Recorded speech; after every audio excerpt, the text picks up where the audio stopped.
Aparosha dis masalata kanukada Alokaka Aiwadikaun keda jauta Aiwadikaun eta nunde chamanete kes aitolot aina peta negiti nwi kamnara kidi boru lelum nete koto monochor neskwana da yaun amarena kakuan kamejas da Alokaka luipung ko tuptete kereda aichora kinete nada bu ediopet kotom na assistant commissioners kamnara keda kironuk echor Jimmy Atiang ko limo ka Alokaka kotom na district loko kavermaido ebe aramami tweti wadikauna mambusa kint aitot akirono kada ailok. According to the guidelines we have,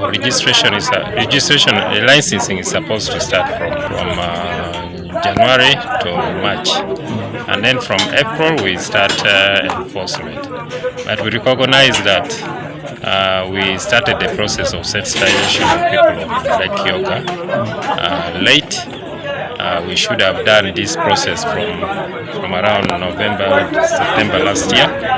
Konya Alokaka luipu kes da monyu toko balasa bochamana ikesi Apak chie na kada kes Aiwadikau teteken ailoke piru alost akonye.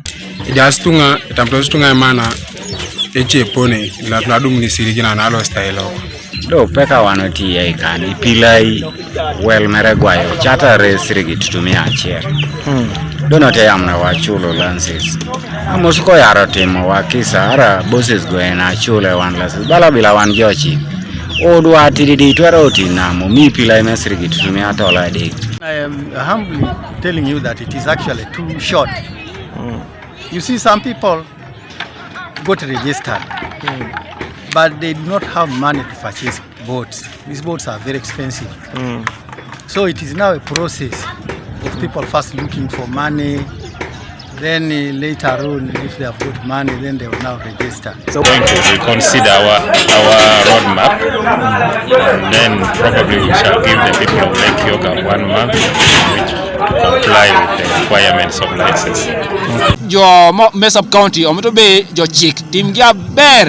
Na akwa be jo ducha menking yobe yeni litimo registration timberi yoti office me fisheries I district Kano okomi e pone matimo gina waka piento kado ilikede license lamoro yeni chiki na mkano kai ken ko wudi orotimo garage okotimo timo ga michimo ngule mdebo timi konyela yata kironu kada echor kotom no district loko kabermaido Joseph Agaja ngesalim daibe Alokaka kede ngul tilesta kironu egita kotom na kironu kamna kede echor arama tupete aina peta nwe kotoi round isimik case aitolot aichuruske. We are registering fishers. They are even paying licenses. The process is going. Very soon we are going to stop, and the FPU will begin with serious patrol to check on those ones who have not yet registered and licensed their boats. 607 boat owners is the one I'm targeting.